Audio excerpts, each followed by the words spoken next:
Good afternoon. आज हम prime time में बात करते हैं एक ऐसी शख्सियत की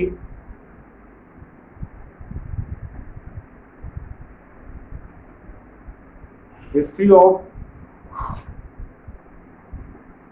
इंडियन आयरन लेडी स्वर्गीय श्रीमती इंदिरा गांधी के जीवन के बारे में हम बात करते हैं। इंदिरा गांधी जी का जन्म जो हुआ था, आज़ाद भारत की पहली प्रधानमंत्री स्वर्गीय श्रीमती इंदिरा गांधी का जन्म 14 नवंबर 1917 को इलाहाबाद में हुआ था।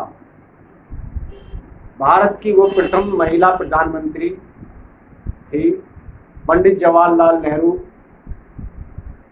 के घर हुआ था। माता का नाम कमला नेहरू था। बचपन में इन्हें इंदू कहा करते थे। ये पंडित जवाहरलाल नेहरू और कमला देवी की इकलौती संतान थी। ये जो इनके पुरखे थे वो कश्मीरी ब्राह्मण थे और इनका जो है निकाल कश्मीर से था इनके पूर्वजों का। बाद में इनके दादा मोतीलाल नेहरू एक प्रसिद्ध वकील थे। वकालत करने के इरादे से वो इलाहाबाद में शिफ्ट हो गए और परिवार सहित वो इलाहाबाद में रहने लगे थे। मोतीलाल नेहरू एक धनवान व्यक्ति थे। उनके पुत्र पंडित जवाहरलाल नेहरू थे और जो इनकी माता थी पंडित जवाहरलाल नेहरू की जो घर से थी वो दिल्ली के रहने वाली थी, पुरानी दिल्ली की, ऐसा तथ्यों के अनुसार है। 1931 से लेकर 1940 का जो दशक था ये नेहरू परिवार पर एक बुरा वक्त था। मोतीलाल नेहरू जी का स्वर्गवास हो चुका था। अब घर में 3 औरतें थी उनके घर में। एक बूढ़ी दादी स्वरूप रानी और इनकी माता थी कमला देवी जो टीबी की बीमारी से ग्रस्त थी और स्वयं इंदु। नेहरू जी का ज़्यादातर समय जो था वो धरना प्रदर्शन और जेल में गुजरता था। इस दौरान इंदिरा जी का ज़्यादातर समय पढ़ाई के लिए कभी पूना कभी शांति निकेतन में गुजरता था। यहाँ उनकी मुलाकात फिरोज गांधी से हुई थी। वो एक शिक्षित समझदार किस्म के व्यक्ति थे। इंदिरा जी इनसे काफ़ी प्रभावित हुई और फिरोज का घर पर आना जाना रहता था इंदिरा जी के घर पर और वे समय समय पर घर आते थे। घर परिवार की रेख देख भी किया करते थे और जैसी उनसे मदद होती थी फिरोज गांधी जी वो मदद इनके परिवार की किया करते थे।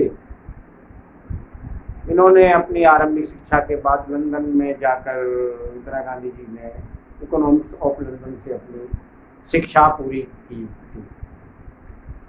इनकी एक बुआ थी विजय लक्ष्मी पंडित जिससे इनसे थोड़े से पारिवारिक मतभेद रहा करते थे। इंदिरा जी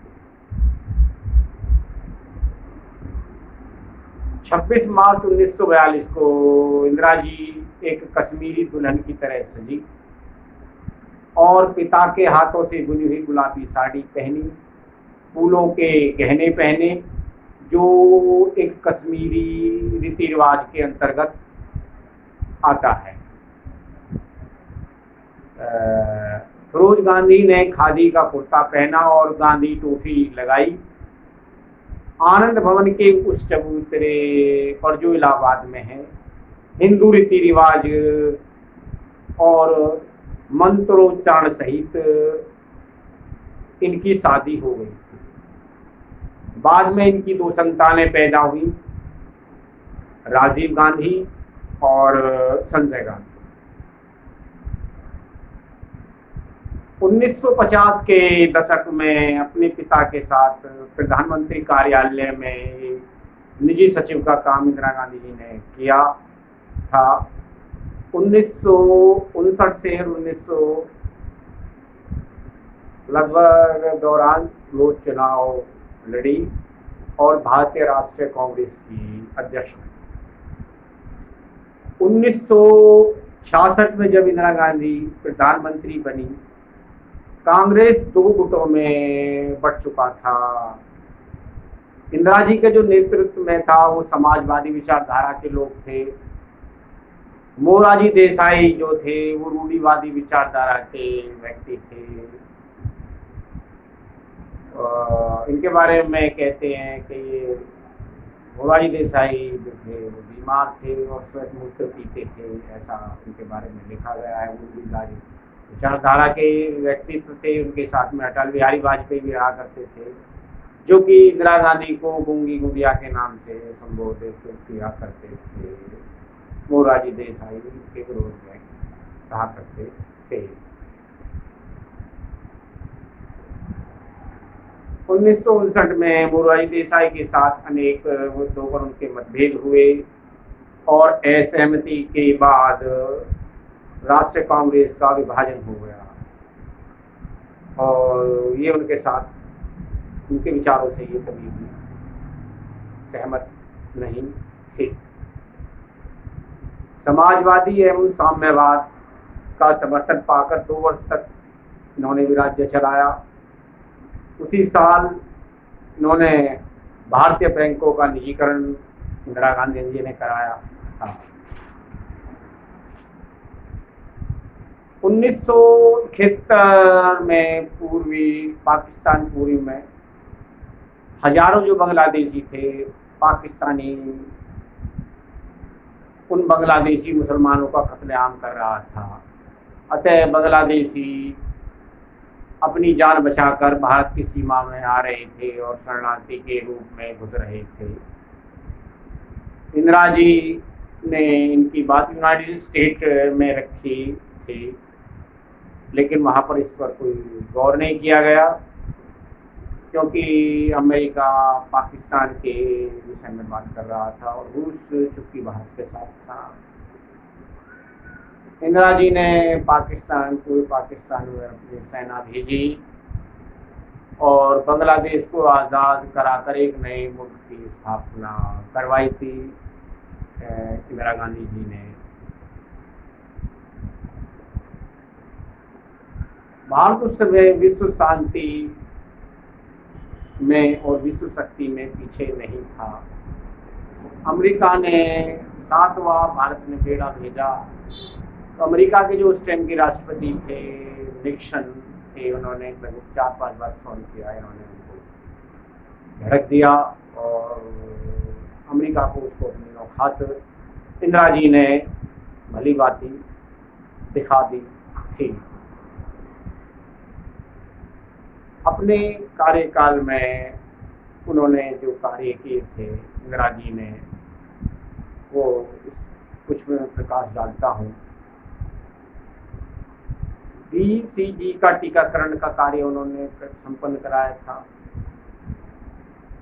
एम्स की स्थापना में उनका विशेष योगदान था। पोलियो उन्मूलन जैसे कार्यक्रम उन्होंने, उनकी देन है। NRHMS की योजना उन्होंने बनाई थी। मनरेगा जो योजना है जिस पर आज भी कार्य हो रहा है, जिसमें आज हजारों लाखों करोड़ों जो मजदूर हैं इस देश के वो इससे लाभ उठा रहे हैं, इस पर कार्य चल रहा है वर्तमान में भी इस देश के अंदर। मनरेगा, इस वैश्विक महामारी में मनरेगा का कार्य से देश के मजदूर संतुष्टि से अपना जीवन यापन कर रहे हैं इस वैश्विक महामारी में वर्तमान में।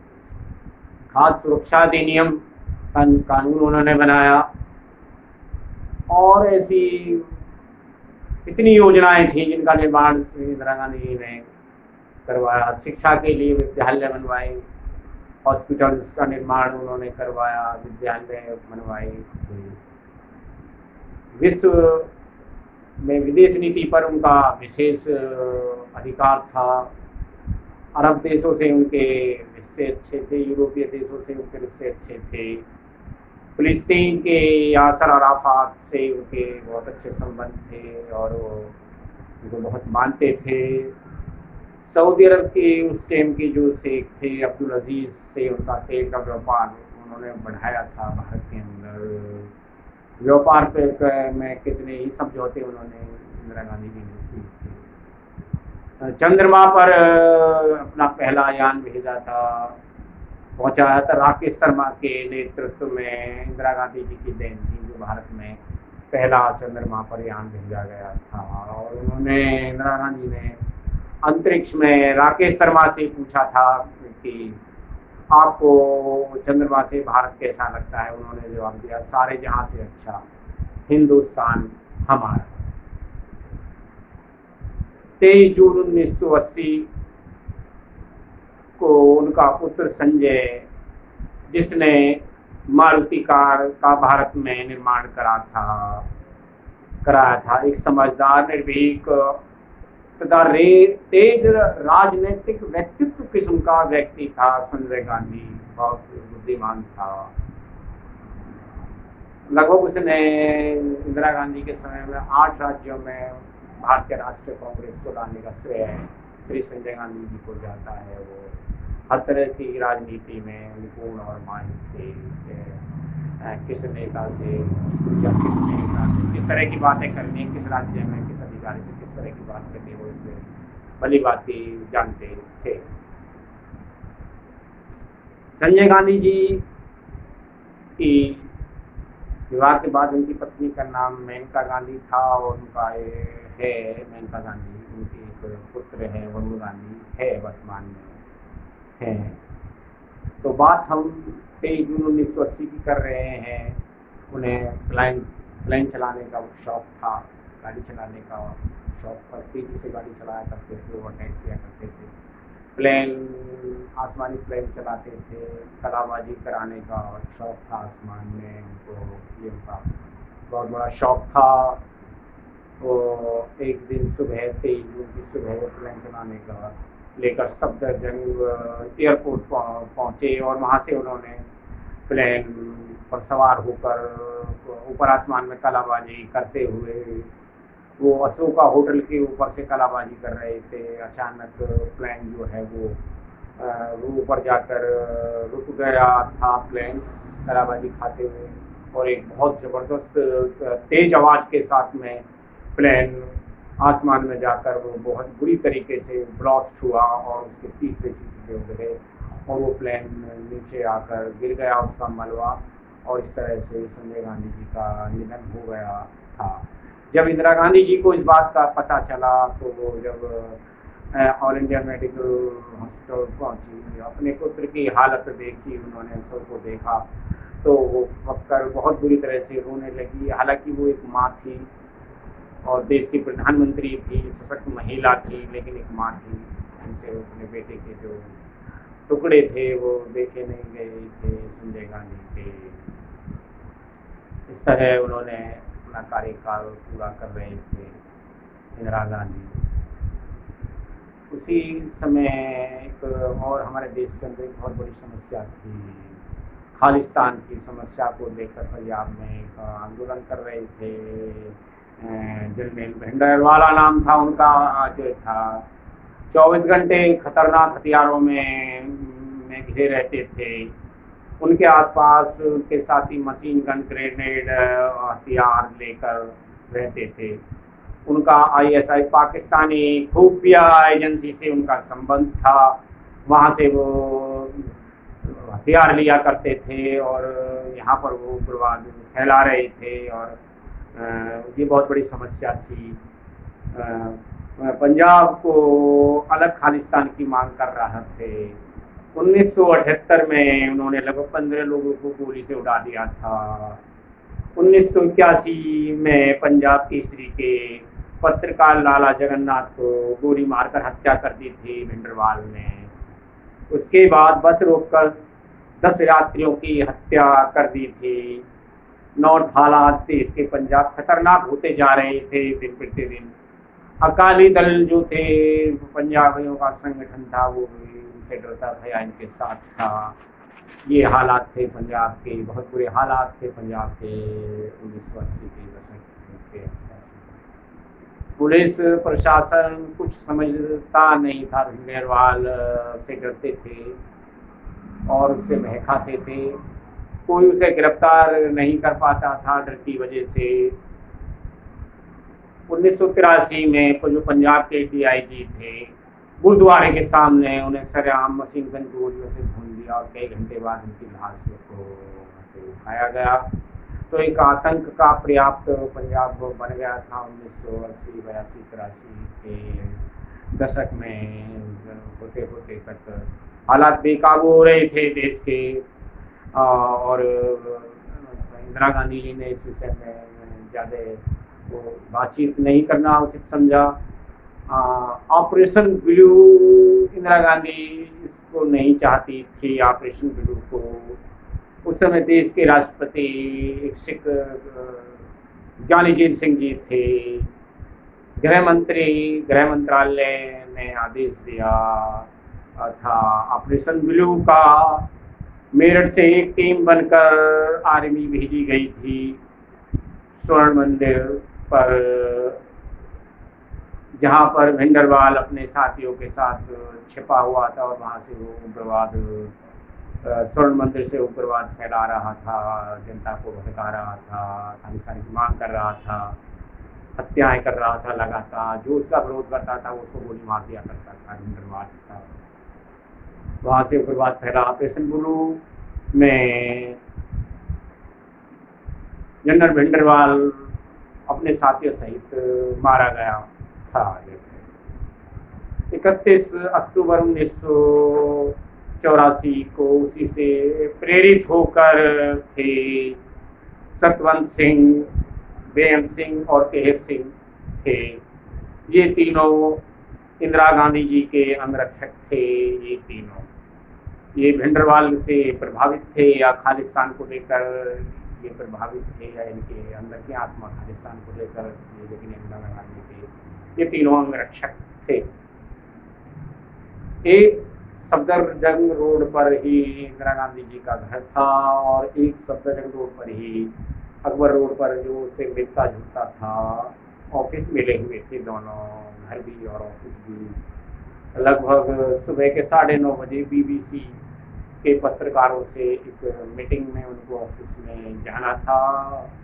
ऑफिस आने में RK धवन जिनके PA थे वो आए, इन्होंने उनको सुबह के टाइम चाय का नाश्ता कराकर और इंदिरा जी ने और अपने हाथ से चाय उनको दी थी और चलने के लिए तैयार थे। लेकिन उन्होंने मरने से पहले अपने उन्होंने लिखा था, शायद अपनी मौत के उन्हें पहले आगाज हो गया होता, उन्होंने लिखा था, मैं रहूं ना रहूं मेरा खून का एक एक कतरा इस देश की सेवा करता रहेगा।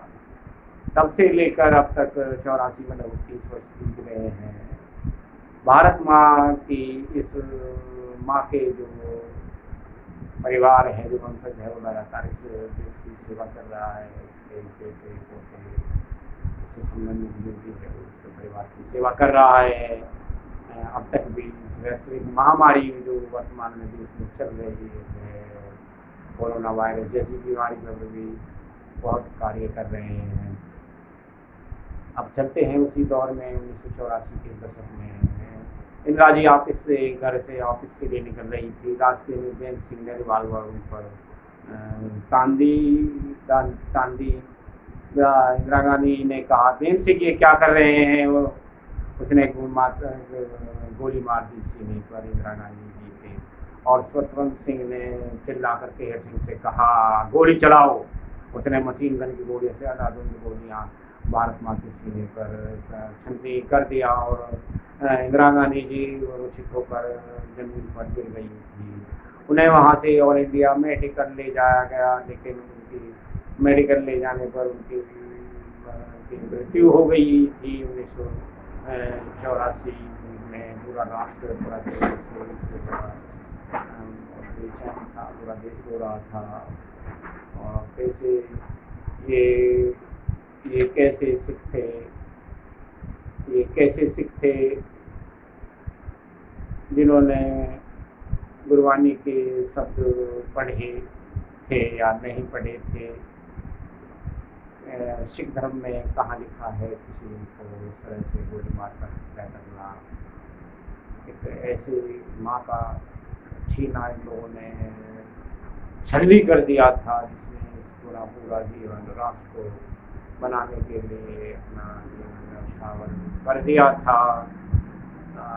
तो मैं तो इसको आज़ादी के बाद इस देश आज़ाद भारत में एक दूसरी आतंकवादी घटना कह सकता हूँ। स्वर्गीय श्रीमती इंदिरा गांधी जी की जो हत्या इन्होंने की थी वो एक दूसरी आतंकवादी घटना है। उस माँ का जो इस भारत की माँ थी, सच्ची माँ थी, उसके वंशज आज भी इस राष्ट्र की सेवा में समर्पित हैं। हम ऐसी माँ का नमन करते हैं और जय भारत। आज के इसमें मैं इतना ही हूँ। आगे मैं किसी और शख्सियत को लेकर इस राष्ट्र के निर्माण के बारे में बातचीत करूँगा, जिसने अपना पूरा सर्वस्व जीवन इस राष्ट्र के लिए बिता दिया। इसके विषय में मैं आगे बातचीत करूँगा। मैं इसको यही खत्म करता हूँ। स्वर्गीय श्रीमती इंदिरा गांधी जी को, राष्ट्र माँ को नमन करता हूँ। जय भारत, जय कांग्रेस, धन्यवाद।